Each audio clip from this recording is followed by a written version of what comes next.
میرا دل مقام حبیب ہے۔ اعوذ باللہ من الشیطان الرجیم، بسم اللہ الرحمن الرحیم۔ خواتین و حضرات، السلام علیکم ورحمۃ اللہ وبرکاتہ و مغفرتہ۔ پروگرام احکام شریعت اور فقہ حنفی سے متعلقہ مسائل کے ساتھ آپ کی خدمت میں حاضر ہیں۔ کچھ آفر کویسچن ہے۔ کسی نے پوچھا ہے کہ کسی عالم و مفتی کو کسی بھی دینی و شرعی بات پر حق کہنے سے گھبرانا چاہیے، چاہے سامنے والا کوئی بھی ہو؟ بعض دیندار جان بوجھ کر جان چھڑاتے نظر آتے ہیں، اور جب انہیں کہا جائے تو کہتے ہیں جی وقت کی نزاکت کو دیکھتے ہوئے حکمت عملی اختیار کرنا جائز ہے، کیا حکم شرع ہے؟ جی بالکل، جس عالم دین نے یہ جواب دیا بہت ہی معقول جواب دیا ہے۔ حکمت کو ہمیشہ پیش نظر رکھنا یہ نبی کریم صلی اللہ علیہ وسلم کی سنت کریمہ ہے، اور کبھی بھی ایسا نہیں ہوا کہ رحمت کونین صلی اللہ علیہ وسلم نے اللہ تبارک و تعالیٰ کے حکم سے حکمت اختیار کی ہو اور اس کو بزدلی کا نام دیا گیا ہو۔ نبی کریم 13 سالہ مکی زندگی میں اسلام کو چھپانے کا حکم دیتے رہے، کسی بزدلی کی وجہ سے نہیں، حکمت تھی۔ جب آپ نے صحابہ کو کہا کہ ہجرت کرو تو علانیہ طور پہ کرنے کی اجازت نہیں دی، بلکہ چھپکے سے رات کے حصوں میں نکل جاؤ، یہ حکمت تھی۔ نبی کریم صلی اللہ علیہ وسلم نے خود رات کے آخری پہر ہجرت فرمائی، اعلانیہ طور پہ نہیں نکلے، یہ کوئی بزدلی نہیں تھی، حکمت تھی۔ غار ثور میں آپ تھے، سامنے کفار تھے، نبی کریم صلی اللہ علیہ وسلم نے چیلنج نہیں دیا کہ آؤ پھر لڑ لو، ہم تو کسی سے نہیں ڈرتے، بلکہ آپ نے حضرت ابوبکر صدیق رضی اللہ تعالیٰ عنہ کو تسلی دی کہ آپ گھبرائے نہیں، کیونکہ انہوں نے کہا تھا رسول اللہ اگر انہوں نے نیچے کی طرف دیکھ لیا تو ہمیں دیکھ لیں گے۔ سرکار نے فرمایا آپ غم نہ کریں، اللہ تعالیٰ ہمارے ساتھ ہے، یہ حکمت تھی، بزدلی نہیں تھی۔ جب آپ مدینہ منورہ تشریف لائے تو یہود کو فوراً جلا وطن نہیں کیا، بلکہ باقاعدہ ان کے شرور سے محفوظ رہنے کی غرض سے ان سے معاہدہ کیا ہے، یہ حکمت تھی، بزدلی نہیں تھی۔ ایک طویل عرصے تک آپ منافقین کو برداشت فرماتے رہے اللہ کے حکم سے، کیونکہ ابھی حکم نہیں تھا کہ ان کو اپنی صفوں سے باہر نکال دیا جائے، یہ بزدلی نہیں تھی، حکمت تھی۔ آپ عمرہ کرنے کے لیے تشریف لے گئے، کفار نے آپ کو روک لیا، صلح حدیبیہ ہوئی، اس سال آپ محصر ہوئے اور آپ نے قربانیاں دیں، یعنی ذبح کروائیں اور احرام کی حالت سے باہر نکلے، اگلے سال پھر جا کر آپ نے عمرہ کیا، یہ حکمت تھی، بزدلی نہیں تھی۔ ایسی میں بے شمار اور مثالیں دے سکتا ہوں۔ دیکھیں میں نے پہلے بھی کئی دفعہ یہ اپنے بیانات میں عرض کیا ہے کہ جو عام عوام ہوتی ہے ان کی حیثیت ایسی ہے جیسے وہ فرسٹ فلور پر رہنے والے ہوں، اور علماء اور جو باقاعدہ فیلڈ میں کام کرنے والے ہیں ان کی مثال ایسی سمجھ لیں جیسے وہ بلڈنگ کے 20ویں منزل پر رہنے والے ہوں، سب سے ٹاپ پہ رہنے والے ہوں۔ تو اب یقینی سی بات ہے کہ جو گراؤنڈ فلور پہ رہے گا وہ جب دیکھے گا تو اس کو اتنی دنیا نظر آئے گی جو اس کے سامنے ہے، جبکہ جو 20ویں فلور کے اوپر ہے وہ کہاں تک دیکھ سکتا ہے آپ اس کا اندازہ کر سکتے ہیں۔ تو اب یہ جو نیچے والے لوگ ہوتے ہیں یہ بیچارے بغیر کسی حکمت کو سمجھے اوپر والے کو دلائل دے کے سمجھانے کی کوشش کر رہے ہوتے ہیں کہ آپ مطلب ڈریں نہیں، خلاف حکمت بس قدم اٹھائیں اور پھر دیکھا جائے گا۔ تو ان کی مثال ویسی ہوتی ہے جیسے ایک چھوٹا بچہ ہوتا ہے جو روزانہ ماں باپ سے کہتا ہے کہ مجھے کچھ پیسے دو، اور بلکہ زیادہ پیسے دو، میں اپنی ہر خواہش پوری کروں گا، لیکن ماں باپ کو پتہ ہے کہ یہ ضدی ہو جائے گا، بجٹ آؤٹ ہو جائے گا، وہ نہیں دیتے، تو بچہ ان کو کہتا ہے بڑے ظالم اور بے وقوف ہیں، روزانہ میری خواہشات پوری ہونی چاہیے، وہ حکمتیں نہیں سمجھ پاتا۔ پھر جب وہ خود بڑا ہوتا ہے، ماحول دیکھتا ہے، خود باپ بنتا ہے یا کوئی بچی ماں بنتی ہے تو اس کو اندازہ ہوتا ہے۔ تو اس لیے میں عوام سے گزارش کرتا ہوں کہ جو سلجھے ہوئے علماء ہیں، واقعی کام کرنے والے ہیں، اگر وہ کوئی حکمت اختیار کرتے ہیں یا کسی موقع پر آپ چاہ رہے ہیں کہ کچھ بولا جائے لیکن وہ حکمتاً خاموش رہتے ہیں، تو یاد رکھیں کہ وہ ذاتی مفادات کی بنا پر نہیں ہوتا، بلکہ وہاں ایک شرعی تقاضا ہی ملحوظ ہوتا ہے۔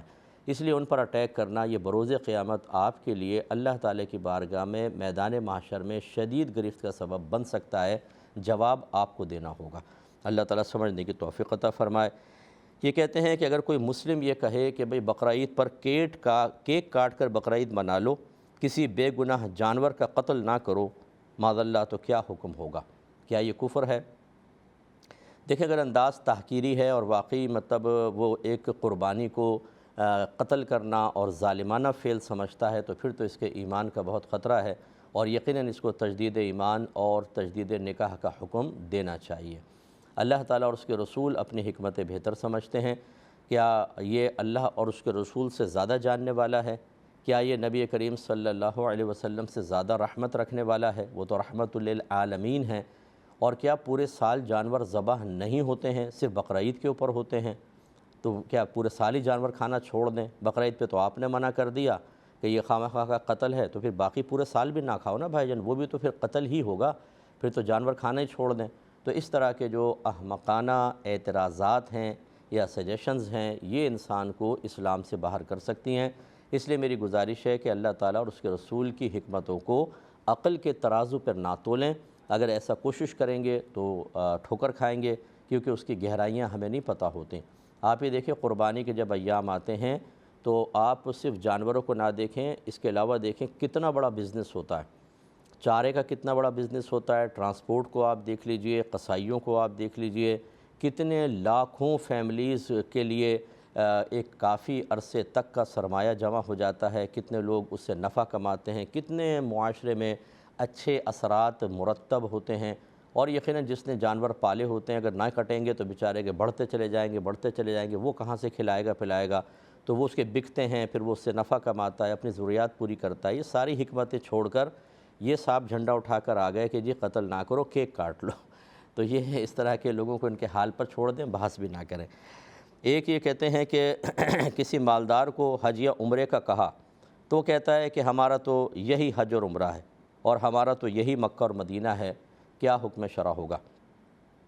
دیکھیں اگر تو وہ حج کے انکار کے طور پہ کہہ رہا ہے کہ بھئی حج وغیرہ ہمیں کوئی لازم نہیں ہے، ہمارے لیے تو سب بس یہی حج ہے، اگر انکار مقصود ہے پھر تو وہ کافر ہو جائے گا، کیونکہ حج کی فرضیت قرآن سے ثابت ہے، پوری امت کا اس پر اجماع ہے، اور اجماع امت اور قرآن کے خلاف جانا، یہ وہ بھی اجماع امت قطعی، کسی کا انکار نہیں ہے کہ حج فرض نہیں ہے، تو پھر اس طرح کرنا یہ دائرہ اسلام سے خارج کر دے گا اور اس کو تجدید ایمان، تجدید نکاح کرنا ہوگا۔ اور اگر انکار مقصود نہیں ہے بلکہ سستی ہے اور اس طرح کے ہیلے بہانے کر کے سامنے والے کو صرف خاموش کروانا مقصود ہوتا ہے، تب بھی وہ گناہ کبیرہ کا مرتکب ضرور ہے، کیونکہ اس میں حقارت کا پہلو ضرور موجود ہے، ایک آدمی سمجھا رہا اور آپ ایسا کہہ رہے ہیں۔ اور پھر یاد رکھیں کہ جب حج فرض ہو جاتا ہے تو اس میں تاخیر کرنا گناہ ہوتا ہے۔ نبی کریم صلی اللہ علیہ وسلم نے ارشاد فرمایا کہ جو حج کی استطاعت رکھتا ہو اور پھر بھی باوجود قدرت کے حج نہ کرے تو وہ یہودی ہو کر مرے یا عیسائی ہو کر مرے۔ یعنی معاذ اللہ ثم معاذ اللہ، یہ کوئی سرکار خواہش کا اظہار نہیں کہہ رہے، نہ دعائے ضرر اس کے لیے کر رہے ہیں، بلکہ اظہار ناراضگی ہے کہ پھر اللہ کو اس کی پرواہ نہیں کہ وہ کس مذہب پہ مرتا ہے، اتنا امپورٹنٹ ہے حج کا کرنا۔ تو لہٰذا جتنے مالدار حضرات موجود ہیں، جی میری کاروباری ڈیلنگ چل رہی ہے، ابھی یار ہمت نہیں ہو رہی، اگلے سال کر لیں گے، یہ سب چیزیں ہیلے بہانے چھوڑ دیں۔ موت کا ایک جھٹکا لگے گا اور مرنے کے بعد آدمی کو پتہ چلے گا کہ اس نے اپنا کتنا بڑا نقصان کیا تھا۔ ایسی میری وہ بہنیں جو بہت ہی زیوروں کے سیٹ لے کے رکھی ہوئی ہیں اور ان پر عرصہ دراز سے حج فرض ہو چکا ہے اور انہیں پتہ ہی نہیں حج کے مسائل کہ ہم پہ حج فرض ہو گیا ہے، نہ معلوم کرنے کی زحمت گوارہ کرتی ہیں کیونکہ خوف ہوتا ہے کہ میرے سونے کے سیٹ خراب ہو جائیں گے۔ آپ سونے کے سیٹ سنبھالتی رہیں اور اس کے بعد جن کو دے کر جائیں گی وہ اس کو مطلب اللہ کے علاوہ، رضا کے علاوہ ہر چیز میں استعمال کرتے رہیں گے، لیکن آپ کے اوپر جو وبال آنے والا ہے وہ آپ اکیلی قبر میں بھگت رہی ہوں گی۔ اس لیے خدا را ہماری ایسی بہنیں جن کے پاس مال ہے وہ فوراً سے پیشتر حج کے مسائل معلوم کریں کہ کیا مجھ پہ حج فرض تو نہیں ہو گیا۔ اگر کئی سال پہلے ہو چکا تھا تو اللہ کی بارگاہ میں فوراً توبہ کریں اور پھر جتنی جلدی ممکن ہو سکے حج کرنے کی کوشش کریں، ورنہ خدا نخواستہ اسی حالت میں موت آ گئی تو پھر سرکار سے شدید ناراض ہوں گے۔ بہن نے فرمایا کہ بعض اوقات چاول میں کیڑے پیدا ہو جاتے ہیں، ہم اچھی طرح دھوتے ہیں لیکن پھر بھی گمان ہوتا ہے کہ شاید کچھ رہ جائیں گے، تو کیا ایسے چاول پکائے جائیں یا نہ پکائے جائیں، اور اگر پکا لیں تو ایسے چاول کا کھانا حرام ہوگا کہ نہیں؟ دیکھیں پہلی بات تو یہ کہ حشرات الارض یعنی کیڑے مکوڑے کھانا یہ ہمارے مذہب اسلام میں حرام ہے، لیکن یہ جب ہوتا ہے کہ جب ان کا خاص قصد و ارادہ کیا جائے، جیسے بینکاک وغیرہ کے تو فٹ پاتھ پہ کیڑے بکھرے ہوتے ہیں، وہ مقصود ہوتے ہیں کہ بھئی یہ کیڑے کھانے ہیں، وہ بھنے ہوئے ہوتے ہیں وغیرہ وغیرہ۔ تو ایک تو ہوتا ہے کہ مقصود بالذات سمجھ کر خاص انہی کے قصد و ارادے سے کھانا یہ حرام اور گناہ کبیرہ ہوتا ہے، اور ایک ہوتا ہے کہ کسی چیز کے تابع، جیسے ہمیں پتہ نہیں ہے، ہم کھانا کھا رہے ہیں، چاول کے اندر کوئی سرولی وغیرہ آ گئی، دیگر چیزیں آ گئیں اور پتہ ہی نہیں تھا، وہ پیٹ میں اتر گئے، تو چونکہ اس میں قصد و ارادہ نہیں ہوتا اور خاص اس چیز کو کھانے کا ارادہ نہیں ہوتا، اس لیے یہ پھر معاف ہوتا ہے۔ اور اللہ تعالیٰ نے ہمیں اتنی گہرائی کا مکلف نہیں بنایا، لا یکلف اللہ نفسا الا وسعہا۔ آپ یہ دیکھیں گندم میں بھی کیڑے ہوتے ہیں، بعض اوقات آٹے کے اندر پس جاتے ہیں وہ، اور وہ آٹا ہم استعمال کر رہے ہوتے ہیں، خود آٹے کے اندر ہو جاتے ہیں، ہم نکال دیتے ہیں سرولیاں وغیرہ، لیکن پھر بھی بعض اوقات وہ روٹی میں پک کے پیٹ میں اتر سکتی ہیں۔ تو یہ جو تابع ہو کر اترتی ہیں اس میں کوئی مسئلہ نہیں ہے، وہ چاول کھانا بھی بالکل جائز۔ آپ بس حتی الامکان اس کو اچھی طرح چیک کر لیں، کوئی چیز چلتی ہوئی نظر نہ آئے، آپ نے دھو لیے، کیونکہ دھوتی بھی ہیں بہنیں تو اس میں بھی وہ پھر کیڑے اوپر آ جاتے ہیں۔ ہر طرح احتیاط کرنے کے بعد پکا لیں، پھر بھی اگر رہ گیا کوئی مسئلہ نہیں ہے، پھر اگر آپ کے پیٹ میں اتر بھی گیا تو اس میں کوئی گناہ کا پہلو نہیں ہوگا۔ ایک بھائی ہیں، وہ کہتے ہیں میں کہ کپڑے سیل کرتا ہوں لیکن یہ باہر کے ملک میں ہوتے ہیں، تو کہتے ہیں غیر مسلم عورتوں کے لباس بعض اوقات بہت ہی شارٹ مختصر قسم کے ہوتے ہیں، بعض آدھے بازو، بعض بازو ہی نہیں ہوتے اس کے اندر، اور بعض اوقات گلے اتنے گہرے ہوتے ہیں کہ بہت ہی نیچے تک ہوتے ہیں۔ اس کے علاوہ کچھ ایسے لباس ہوتے ہیں کہ ان کے اوپر ایک اور لباس پہننا چاہیے لیکن وہ اوپر والا لباس ہی نہیں پہنتے، تو اس قسم کے کپڑے ان کو بیچنا کیسا ہے؟ اسی طرح کہتے ہیں کچھ شارٹ ٹراؤزرز ہوتے ہیں مردوں کے جو گھٹنوں سے اوپر ہوتے ہیں، ان کو سیل کرنا کیسا ہے؟ دیکھیں بعض اوقات ہمارا ایک تقوی، ہماری عقل کچھ اور کہہ رہی ہوتی ہے، لیکن شرعی تقاضا اور حکم شرع کچھ اور ہوتا ہے۔ شریعت یہ کہتی ہے کہ ان چیزوں کی سیل پرچیز میں کوئی حرج نہیں ہے، آپ بالکل بیچ سکتے ہیں، اور خصوصاً اگر غیر مسلم لے رہا ہے پھر تو کوئی مسئلہ ہی نہیں ہے آپ کے لیے، بالکل آپ بیچ سکتے ہیں۔ حتیٰ کہ اگر مسلمان بھی لے تو آپ اس کو بیچ سکتے ہیں، کہ ضروری تو نہیں کہ وہ ان چیزوں کو لینے کے بعد لوگوں کو ہی نمائش کروائے گا اپنے جسم کی، ہو سکتا ہے وہ بہن اپنے گھر میں پہننا چاہتی ہوں، ہو سکتا ہے کہ کوئی نوجوان گھر کے اندر گرمی ہوتی ہے وہ پہن کے رکھے، باہر نکلے گا تو وہ بالکل صحیح طریقے سے اپنے ستر کو ڈھک کے نکلے گا۔ تو مسلمز کو سیل کرنا بھی شرعاً جائز ہے، غیر مسلم کو تو بدرجہ اولیٰ جائز ہے۔ ہاں یہ ہے کہ برائی میں تعاون کی نیت نہ ہو، بس کوئی بھی چیز ایسی جب ہم سیل کرتے ہیں تو بس برائی کی میں کسی بھی قسم کی برائی میں تعاون کی نیت نہ ہو۔ آپ ایک چیز سیل کر رہے ہیں، اب اس کو وہ کیسے استعمال کرے گا، کہاں استعمال کرے گا، اس کا استعمال جائز ہے ناجائز طور پہ کرے گا یا جائز طور پر، اس کے آپ مکلف نہیں ہیں۔ اگر مکلف بنا دیا جائے تو ہر اسلحہ بیچنے والے کو سب سے پہلے انویسٹیگیشن کرنا لازم ہوگا کہ یہ جو تم پستول خرید رہے ہو کہاں کہاں استعمال کرو گے، پہلے مجھے بتاؤ پھر میں بیچوں گا۔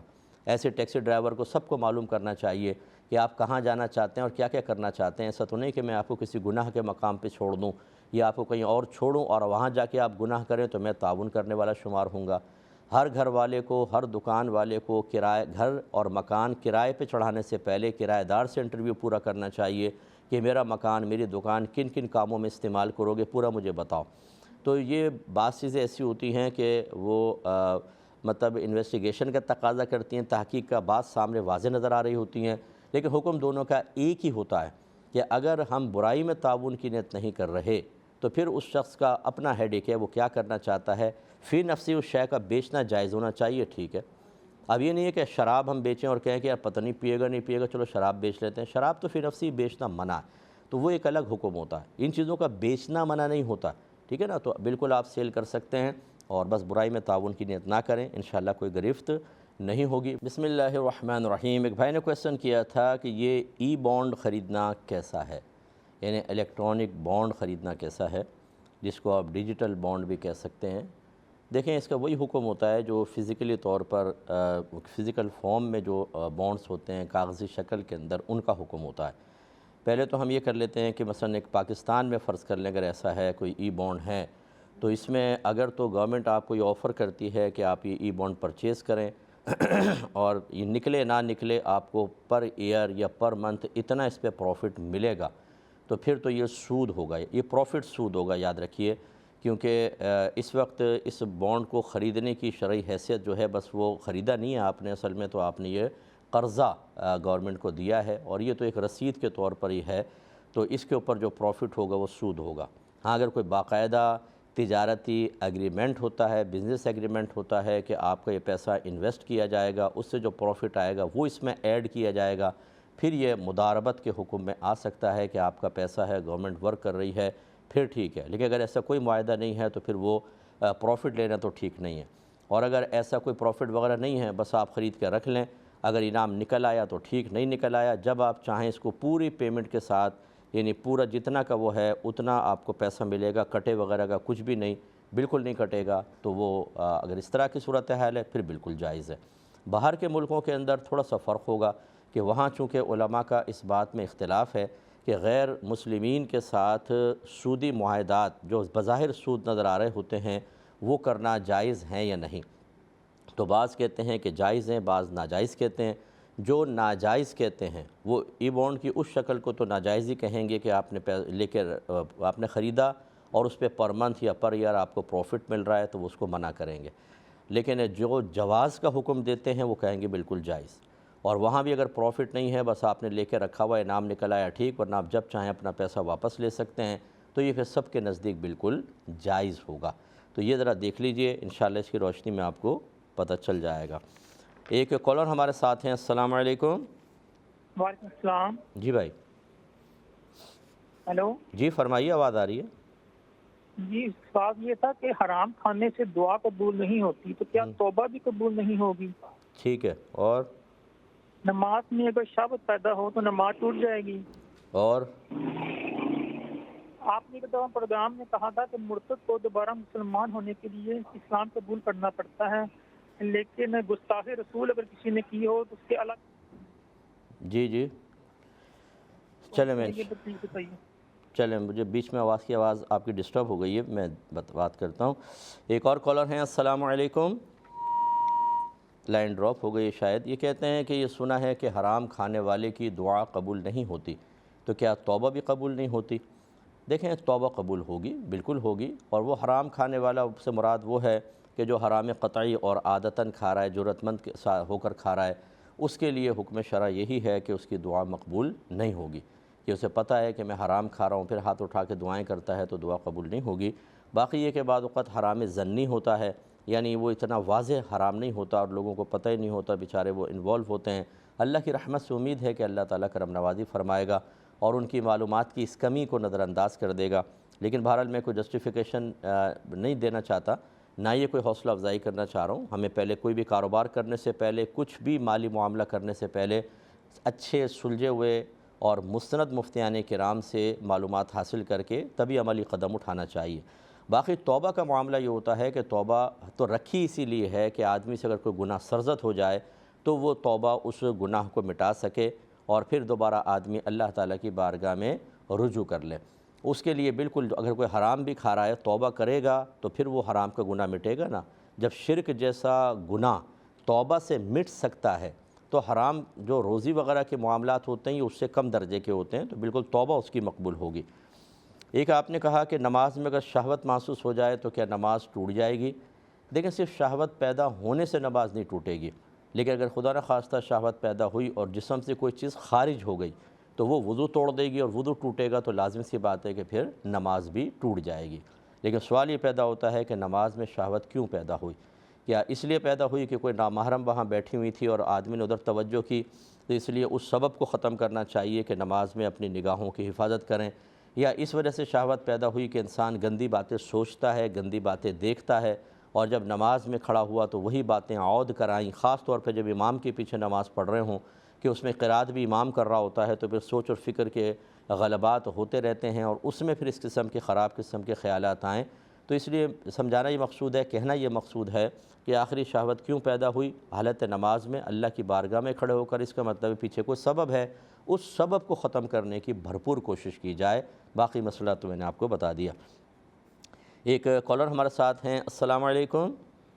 وعلیکم السلام۔ جی بہن، وہ مفتی صاحب، میں نے یہ پوچھنا تھا کہ یہ بچوں کی پیدائش پہ لوگ کہتے ہیں کہ صدق، اور جو جب مرنا بھی ہو جاتا ہے تو پھر کہتے ہیں جی صدق ہے، گھر میں آ کے نا تو پھر جی نہانا ہے، یہ کرنا ہے، تو کیا یہ ہمارے اسلام میں ہے کوئی بات ہے؟ مطلب سمجھا نہیں، ذرا دوبارہ سوال کیجیے گا ذرا، معذرت۔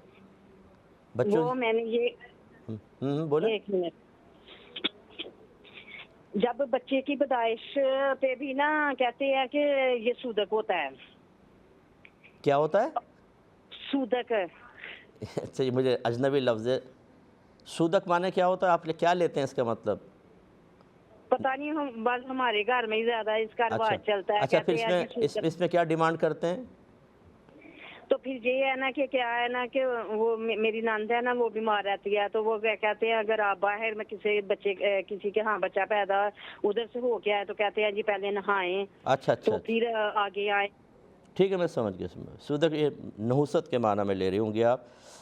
دیکھیں یہ عورتوں کے اندر بہت زیادہ ہوتا ہے کہ بھئی کہیں بچہ پیدا ہو، کوئی بہن پیگننٹ ہیں، اگر کسی کے بچہ فوت ہو جائے خاص طور پہ کہتے ہیں وہاں نہ جانا، نحوست ہو جائے گی، یا کہیں بچہ پیدا ہوا جیسے انہوں نے کہا بھی واپس آ کے نہاؤ فوراً، یہ اس کا کوئی مذہب اسلام سے اس کا کوئی تعلق نہیں ہے۔ اس طرح کی باتیں خواتین عام کر دیتی ہیں، کچھ مرد حضرات بھی باہر سے سن کر آ کے وہ اور پھر اس میں ہدایات لیتے نہیں ہیں کہ کون سا نظریہ، کون سا خیال شریعت کے موافق ہے اور کون سا شریعت کے تقاضوں کو پامال کرنے والا ہے، کس سے ہمارے بچے اصل دین سے دور ہو جائیں گے اور غلط چیز ہمارے گھروں کے اندر رائج ہو جائے گی، یہ توجہ کرنا بڑوں کا کام ہے۔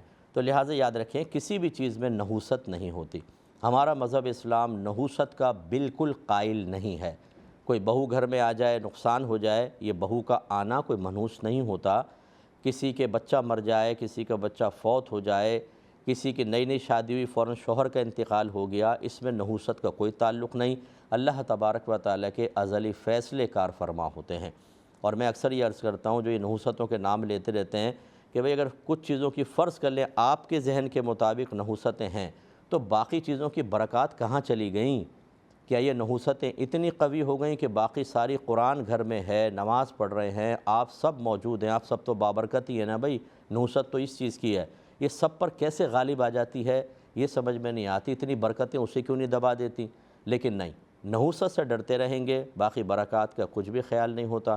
تو خلاصہ کلام یہ ہے کہ آپ بالکل اس کی پرواہ نہ کریں، اسلام کا ان چیزوں سے کوئی تعلق نہیں ہے۔ ایک اور کالر ہمارے ساتھ ہیں، السلام علیکم۔ وعلیکم السلام مفتی صاحب۔ جی مفتی صاحب مجھے یہ معلوم کرنا ہے، میرے پاس تھی 4 سونے کی چوڑیاں، جی اس میں سے میں نے 2 بیچ کے عمرے کے لیے میں نیت سے جا رہی ہوں 28 جولائی کو، ٹھیک ہے۔ تو آیا میرے اس سے ابھی زکوٰۃ مجھے دینا لازم ہے یا میں ساروں پہ دوں گی یا 2 چوڑیوں پہ دوں گی میں زکوٰۃ؟ اچھا چلے میں بتاتا ہوں آپ کو۔ ایک اور کالر ہیں، السلام علیکم۔ وعلیکم السلام ورحمۃ اللہ وبرکاتہ۔ جی جی مفتی صاحب میرے 2 کویسچن ہیں۔ ایک تو کویسچن یہ ہے کہ میں نے زکوٰۃ دی تو میری تو نیت تھی زکوٰۃ دینے کی، تو پھر جو ہے نا میرے منہ سے نکل گیا کہ ان کو بتانا نہیں کہ یہ کس نے دی ہے۔ جی کویسچن یہ ہے کہ نماز پڑھتے ہوئے میں نے جو ہے نا سنن ادا کر رہی تھی تو وہ میں نے فرضوں کی طرح پڑھ لیے اور پھر میں نے سجدہ سہو بھی کر لیا، تو کیا یہ ادا ہوگی؟ دوسرا یہ ہے کہ میں بھول جاتی ہوں، لفظ ہی بھول جاتی ہوں پڑھتے پڑھتے۔ چلے میں بتاتا ہوں انشاءاللہ آپ کو۔ بہن نے فرمایا کہ ان کی 7 سونے کی چوڑیاں تھیں، 2 چوڑیاں بیچ کر اب یہ عمرے پہ تشریف لے جانا چاہتی ہیں، تو یہ زکوٰۃ جو ہے 7 چوڑیوں پہ نکالنی ہوگی یا ان 2 چوڑیوں کی بھی نکالیں گی؟ دیکھیں اصل مسئلہ یہ ہے کہ سب سے پہلے آپ یہ دیکھیے کہ آپ کا زکوٰۃ کا سال پورا ہو گیا تھا یا نہیں۔ اگر یہ سونا اتنا ہے، یعنی 7.5 تولہ سونا ہے، بنتا ہے یہ کم از کم، یا کم بنتا ہے لیکن دوسرا مال آپ کے پاس ہے، کیش وغیرہ ہے یا چاندی وغیرہ ہے جس کو ملا کر زکوٰۃ بن جاتی ہے اور پورا سال گزر چکا ہے، پھر تو آپ کو پوری 7 چوڑیوں پر ہی زکوٰۃ نکالنی ہوگی کیونکہ سال پورا ہو گیا ہے۔ لیکن اگر سال پورا ہونے سے پہلے آپ نے ایسا کیا ہے کہ 2 چوڑی بیچ کے عمرے پہ جا رہی ہیں تو پھر ان 2 چوڑیوں کا مال زکوٰۃ سے اب کوئی تعلق نہیں ہوگا، کیونکہ جو درمیان میں خرچ ہو جاتا ہے اس پہ زکوٰۃ نہیں ہوتی، وہ تو سال تمام کے بعد جتنا مال آپ کے پاس موجود ہوتا ہے اس پر زکوٰۃ کا حساب کرتے ہیں۔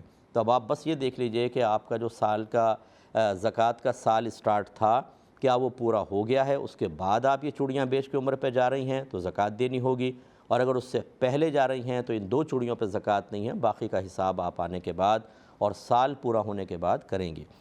بسم اللہ الرحمن الرحیم۔ بہن نے کویسچن کیا تھا کہ میں نے زکوٰۃ کسی کو دی کہ فلاں کو دے دینا، لیکن پھر میں نے یہ کہہ دیا کہ ان کو نہ بتانا کہ کس نے زکوٰۃ دی ہے، تو کیا میری زکوٰۃ ادا ہو جائے گی کہ نہیں ہو جائے گی؟ جی بالکل آپ کی زکوٰۃ ادا ہو جائے گی۔ اگر آپ نے کسی کو زکوٰۃ دینے کے لیے مقرر کیا تھا، اس کو وکیل کہتے ہیں، اور وکیل کے لیے کسی کو زکوٰۃ دیتے ہوئے یہ بتانا ضروری نہیں ہوتا کہ کس نے زکوٰۃ دی ہے۔ اور اگر آپ یہ پوچھنا چاہتی تھیں کہ یہ میں آپ نے شاید کہا ہو کہ زکوٰۃ کہہ کے نہیں دینا، تحفہ یا عیدی کہہ کر دے دینا، کیا اس سے زکوٰۃ ادا ہوگی کہ نہیں؟ تو اس سے بھی ہو جائے گی۔ بعض اوقات سامنے والوں کی عزت نفس ایسی ہوتی ہے کہ وہ زکوٰۃ لینا پسند نہیں کرتے ہیں، وہ کہتے ہیں ویسے ہماری کوئی مالی مدد کر دیں، تو ان کو یہ کہہ سکتے ہیں کہ یہ نفلی صدقہ ہے، عیدی ہے، تحفہ ہے آپ کے لیے، اور دل میں زکوٰۃ کی نیت کر لیں تو آپ کی زکوٰۃ ادا ہو جائے گی۔ تو انشاءاللہ آپ کی زکوٰۃ ادا ہو گئی ہے، اب گھبرائیں نہیں۔ لیکن انہوں نے کہا کہ میں نے نماز میں سنن ادا کر رہی تھی تو فرائض کی طرح ان کو پڑھ لیا، اور پھر میں نے آخر میں سجدہ سہو کر لیا، تو کیا نماز ہو گئی کہ نہیں؟ دیکھیں، اگر فرائض کی طرح پڑھنے سے یہ مقصود ہے آپ کا کہ تیسری چوتھی میں آپ نے صرف الحمد شریف پڑھی اور سورت پڑھنا بھول گئیں، تو پھر بالکل آخر میں آپ نے سجدہ سہو کر لیا، آپ کی نماز ہو گئی۔ اور ایک یہ ہوتا ہے کہ سنت غیر موقدہ کو آپ نے فرض کی طرح پڑھ دیا، کہ سنت غیر موقدہ کے اندر پہلی اور تیسری میں ثنا پڑھنا سنت ہوتا ہے، اور فرض کے اندر صرف پہلی میں سنت ہوتا ہے، تیسری میں نہیں۔ تو آپ نے سنت غیر موقدہ میں بھی ایسے ہی کر لیا کہ پہلی میں پڑھی، تیسری میں نہیں، تو اس میں کوئی مسئلہ نہیں، یہ تو سنت کا ترک تھا۔ اور اسی طرح سنن غیر موقدہ میں التحیات کے بعد پھر درود پاک پڑھنا بھی مستحب ہوتا ہے، سنت ہے۔ فرائض کے اندر اگر پڑھیں گے تو سجدہ سہو لازم ہوگا۔ اگر آپ نے یہ فرائض کی طرح پڑھ لی کہ التحیات کے بعد سنن میں التحیات کے بعد آپ نے درود پاک نہیں پڑھا، تو یہ بھی ترک سنت تھا، اس پہ بھی سجدہ سہو نہیں تھا۔ تو بہرحال دونوں صورتوں کے اندر آپ کی نماز ہو گئی ہے۔ ایک آپ نے کہا میں نماز میں بھول بہت جاتی ہوں، بہرحال یہ تو ایک عارضہ آج ہر تیسرے شخص کو لاحق ہے، صرف آپ ہی کا مسئلہ نہیں ہے۔ آپ یہ نہ سوچئے گا کہ شاید میرے ساتھ ایسا ہو رہا ہے، ہر ایک کے ساتھ ایسے ہو رہا ہے، کسی کے ساتھ کم ہوتا ہے، کسی کے ساتھ زیادہ، لیکن اس میں کوئی مسئلہ نہیں ہے۔ آپ تھوڑا ذہن کو حاضر رکھ کر تھوڑی تھوڑی نماز پڑھا کریں، جیسے 4 سنت کو فوکس رکھیں اور ان کی رکعتوں کو فوکس رکھیں۔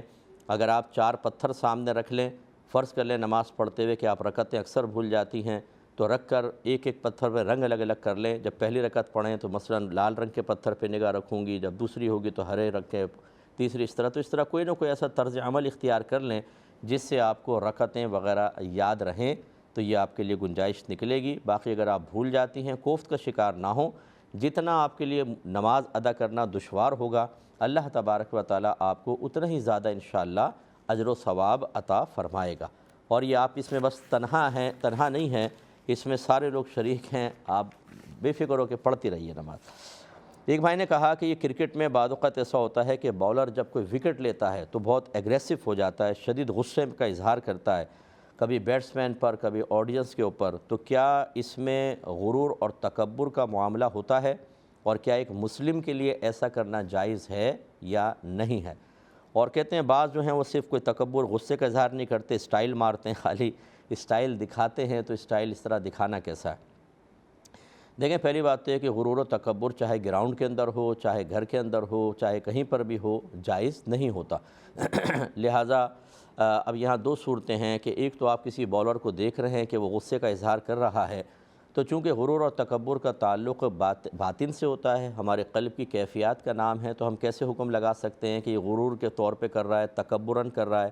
کیونکہ بعض اوقات جب بولر پٹتا ہے نا بہت زیادہ، 1-2 چھکے لگ جاتے ہیں، پھر وہ آؤٹ کرتا ہے تو اس کو زیادہ غصہ آتا ہے، کیونکہ پہلے غصہ آ رہا ہوتا ہے، تو وہ یہ ظاہر کرتا ہے کہ مجھ سے مقابلہ کرنا تمہارے بس کی بات نہیں، دیکھا میں نے ایسا کر دیا۔ تو وہ اس میں ایسا ضروری تو نہیں کہ وہ تکبراً ایسا کر رہا ہو، بلکہ طبیعت میں غصہ پیدا ہوا، غصے کا اظہار کر دیا۔ تو غصے کا اظہار ہمیشہ تحت تکبر ہو، یہ بھی ضروری نہیں، تو ہمیں بدگمانی نہیں کرنی چاہیے۔ دوسرا یہ ہے کہ آپ خود بولر ہیں، آپ مسلمان ہیں، آپ نے کسی کو آؤٹ کیا تو آپ نے اس کو حقیر سمجھا بہت، اور اپنے آپ کو بڑا سمجھ کے اب آپ غصے کا اظہار کر رہے ہیں، تو اپنی قلبی کیفیت کو تو ہم جانتے ہیں۔ اسے پھر اگر آپ یہ سمجھتے ہیں کہ آپ نے تکبراً ایسا کیا ہے تو اللہ کی بارگاہ میں توبہ کریں، ایسا نہیں کرنا چاہیے۔ اور اگر تکبراً نہیں ہے، وہی دوسری کیفیات تھیں جو غالب آ گئی تھیں، تو اس میں آپ کے لیے بھی گناہ نہیں۔ باقی سٹائل وغیرہ مارنے میں تو کوئی مسئلہ نہیں ہے، اس میں شریعت نے مطلب کوئی سخت حکم تو نہیں رکھا کہ سٹائل دکھانا، جیسے بولر مختلف سٹائل کرتے ہیں، وہ صرف خوش کرنے کے لیے یا ایک اپنے آپ کو منفرد دکھانے کے لیے ہوتا ہے، تو بہرحال یہ مباح ہے، نہ گناہ نہ ثواب۔ ایک بھائی نے کہا کہ میں موبائل کمپنی میں کام کرتا ہوں، بعض اوقات کسٹمرز آتے ہیں پرچیزنگ کے لیے، تو موبائل کی LCD کے اندر ڈاٹ وغیرہ آ جاتا ہے، یا اس کی جو باڈی ہوتی ہے اس پہ اسکریچ لگا ہوتا ہے، تو کسٹمر کہتا ہے کہ اس کی LCD چینج کریں اور اس کی باڈی چینج کریں۔ ہم چینج کر کے دے دیتے ہیں، ابھی جو باقی بچ جاتی ہے LCD وغیرہ یا باڈی اسکریچ والی، تو یہ ہماری کمپنی پھینک دیتی ہے۔ تو کیا ہم ان چیزوں کو لے کر اپنے پاس رکھ سکتے ہیں اور آگے اس کو سیل کر کے پیسہ کما سکتے ہیں کہ نہیں؟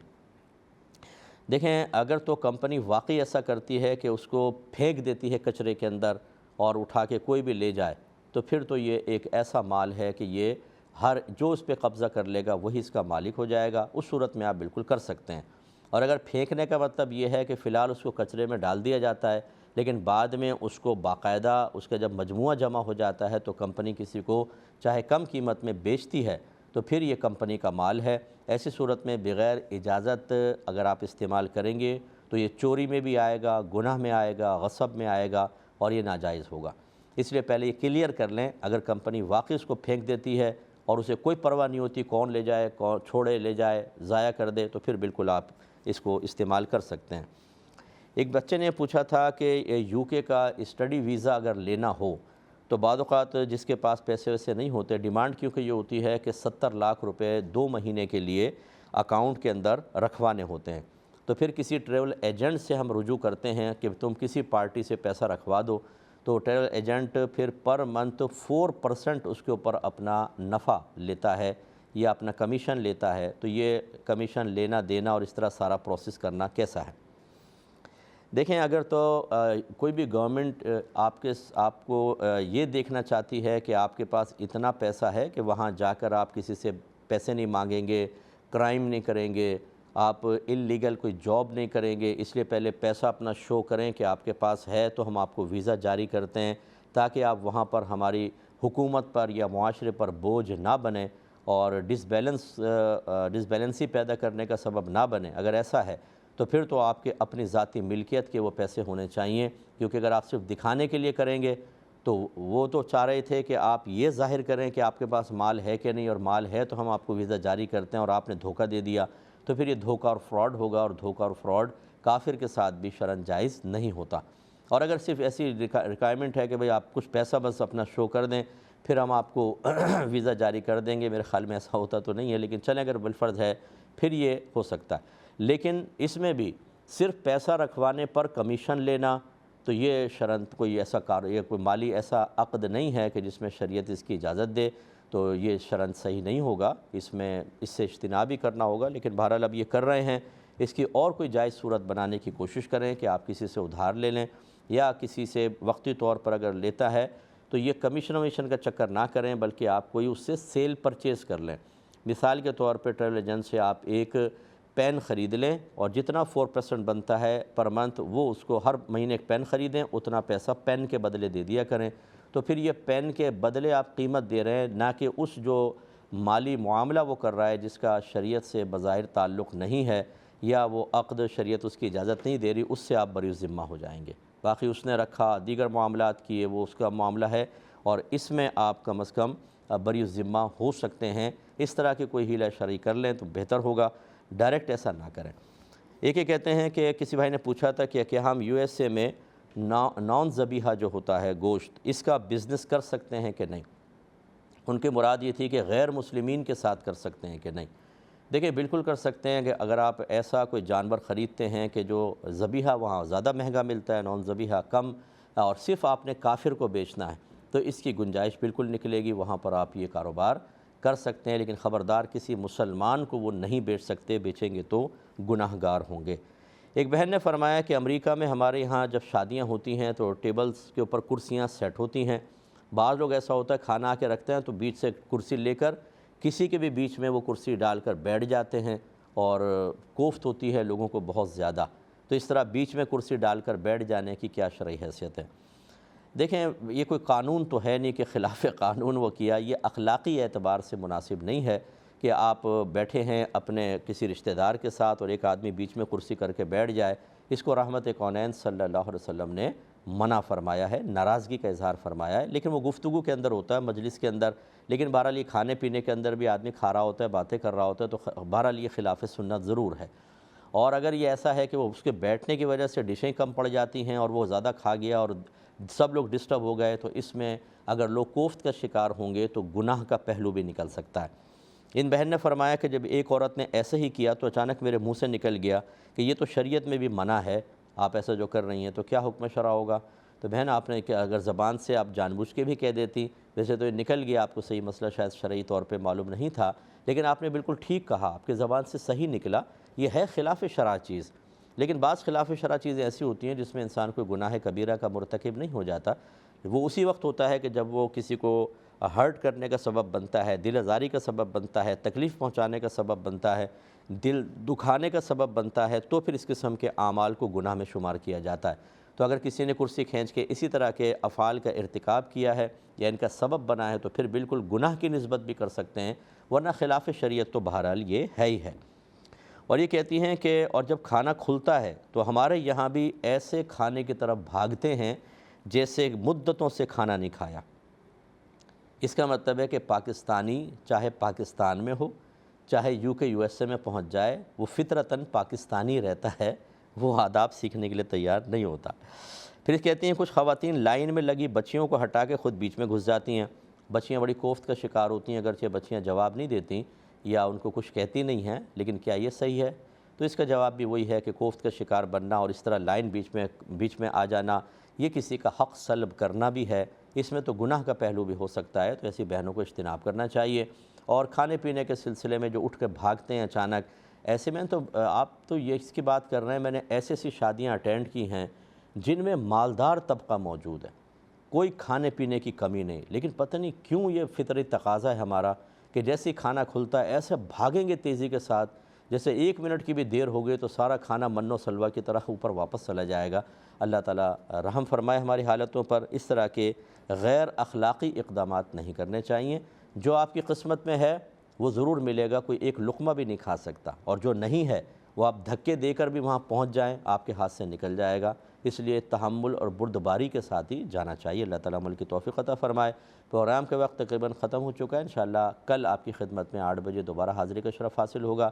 آپ ہمارے لیے دعا کریں، ہم آپ کے لیے دعا گو ہیں کہ اللہ تبارک و تعالیٰ ہم سب کو ہی دین پر استقامت عطا فرمائے، دین سیکھ کر دوسروں تک پہنچانے کی توفیق عطا فرمائے۔ جو لوگ دین کی خدمت کر رہے ہیں لوگوں کو ان تک پہنچانے کی توفیق عطا فرمائے تاکہ دین سیکھیں اور ہمارے لیے ثواب جاریہ بن جائیں۔ آمین۔ وآخر دعوانا ان الحمدللہ رب العالمین۔ دل مقام حبیب ہے۔